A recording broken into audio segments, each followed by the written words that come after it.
The Isko Moreno Advocacy. Well, dito ito na naman po ang isang malaki at magarang paralan.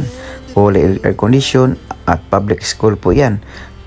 Si Yorme Isko, isang termino lang, 3 taon ay marami nang napagawang paralan, ospital at iba pa.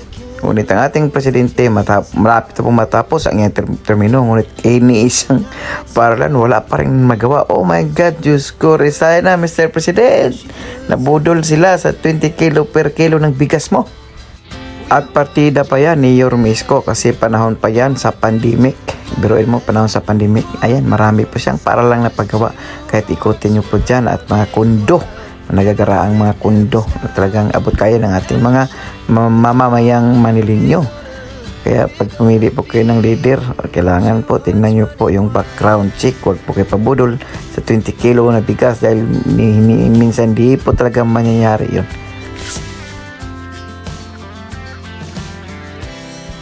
Kung hindi lang sana nabudol lang taong bayan sa 20 pesos per kilo na bigas. Kung si Yorme palang Isko siguro ngayon ay nanalo, ay nako, napakaraming paralan na public school with air conditioned high stories building na siguro ang naitayo ngayon sa kahit saang sulok ng ating bansa. Sayang lang nagpabudol kayo sa gold gintong pilak at di man lang kayo tumingin kung ano ang nagawa o resibo ng isang taong dapat sana maging isang leader ng ating bansa.